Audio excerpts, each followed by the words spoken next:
Hey guys, this is Designer Gyan and I'm Priyanka. So, why am I here in Auroville? Why is anybody here in Auroville for a longer period of time?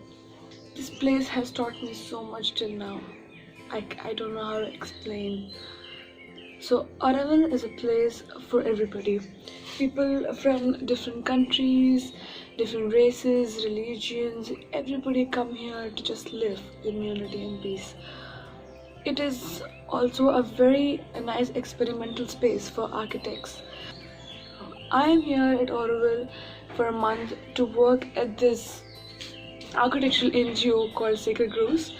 So Sacred Groves is an architectural NGO which works with sustainable materials like mud, clay, bamboo, and lime, etc. So in this video I'm going to show you how my experience was in Sacred Groves and what are the techniques that they use in Sacred Groves, and also what Sacred Groves means to everybody who's working there, and how important for an architecture student to just experience a firm or an NGO like Sacred Groves other than all the commercial firms around, to get an experience, to get a hands-on experience on things.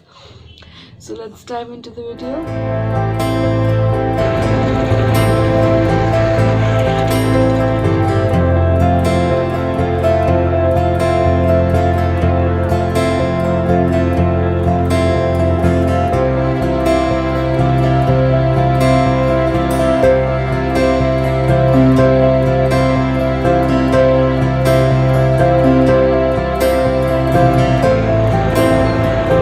House. So this prototype house is made as an experiment to first know how the sustainable materials work. So this is a housing project, and we are going to build 108 houses for newcomers in Auroville and Aurovillians. So these houses are first prototype houses, which gives you an idea of co-housing, where we have common spaces. So for example, in this house, veranda is a communal space where people naturally come together, unlike cities where we have to take an effort to talk to your neighbors, and sometimes it's very difficult to experience such harmony while staying with each other. All of the columns that are made in this prototype house are made of wood, which is palmyra wood, and the layers of the wall start from the cob mixture, which is made into 1.5 thick wall, and then there is mud plastering done, and then there's a lime wash. This mud plastering, this cob wall, everything these are breathable materials, water resistance, and are very locally available. The toilets in this house are dry compost toilets, which means there is not going to be a much use of water in these toilets, and these dry compost toilets are very sustainable. The flooring done in this prototype house is tandoor flooring, and for everything else, for shelves and everything, kadapa stone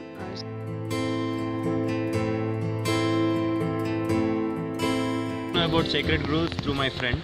So he was my classmate, so he also had applied.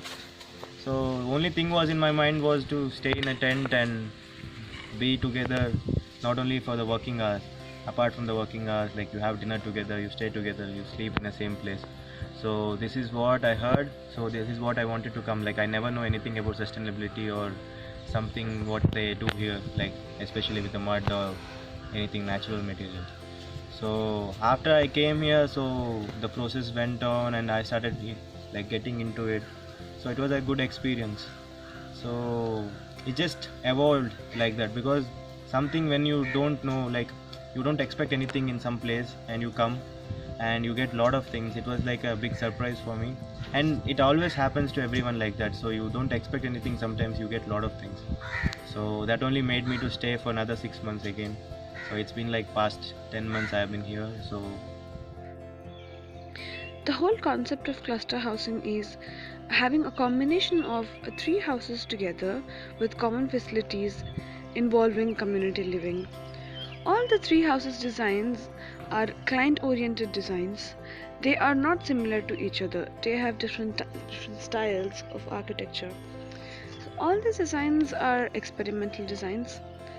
So these designs are again, this architecture again involves the use of cob walls, earthcrete. Earthcrete is mostly earth, lime, and jelly. Jelly is a bluestone which acts as an aggregate, and earthcrete is mostly used in wet areas. I came to Sacred Groves a month ago.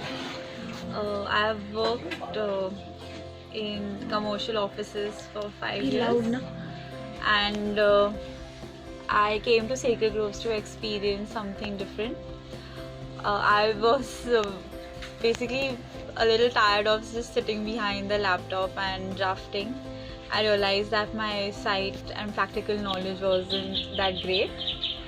So I came here to experience that because it's a good balance of designing and site work, which I think is very important for architects to know, because that's how you understand the limitations and the possibilities of design with working with certain materials. What got me here was the sustainable aspect of design. It is very rare, and the environment is really not in a good situation. If you see, water is depleting, it's getting hotter, a lot of climatic changes, which I think we as architects have a lot of responsibility here too. And I'm here to explore and increase my knowledge and get a little more responsible when it comes to designing.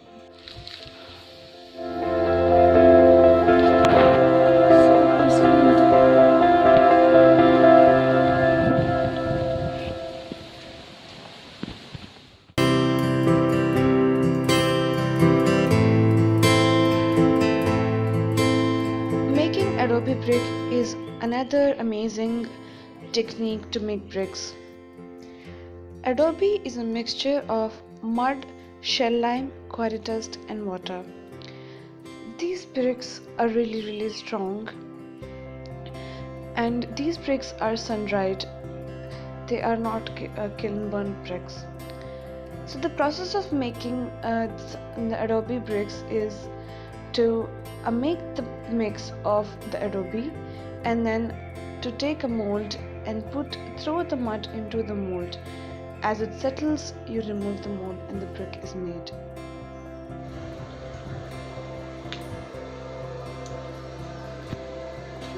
Towards it. So it's my first hand experience on this sustainable architecture and hands-on experience. So yeah, it's a big difference from sitting in a firm, sitting in an office for 9 to 5 for 8 hours and just work like a machine, and being here doing practical work. So it feels good here.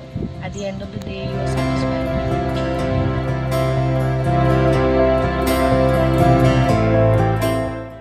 The main materials to make lime is jaggery, kadukai, and lime. The ratio used for jaggery and kadukai is 9:10.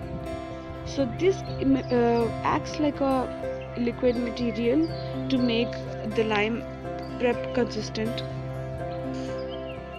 This lime is used for mostly lime plaster and lime mortar. The ratio of the lime which is used and the quarry dust is 15:9.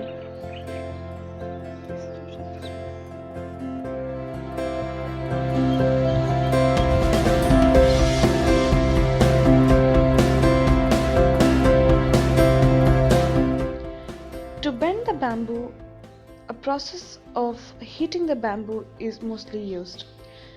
So at every node of the bamboo is heated until the moisture in it gets out, and then the bamboo is treated with boric acid. The boric acid makes the bamboo termite free.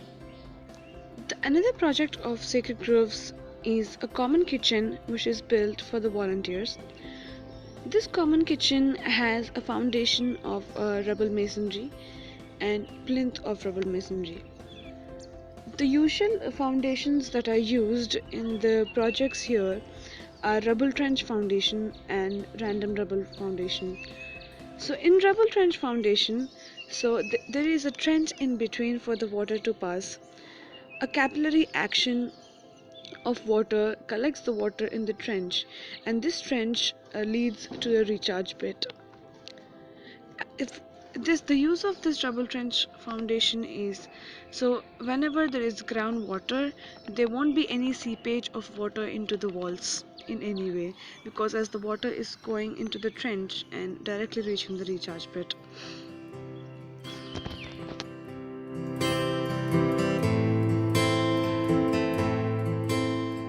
We're using materials like lime, which takes very less energy to prepare your material for construction, and also simultaneously gives an opportunity for localites to create an employment for themselves.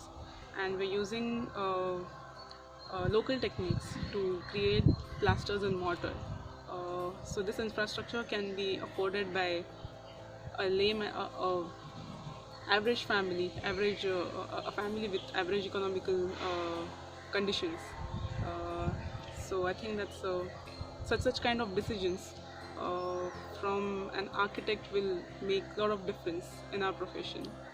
And as we all know, construction and architectural, not exactly architectural, but this building practices is consuming 60% of our natural resources, non-renewable sources of energy.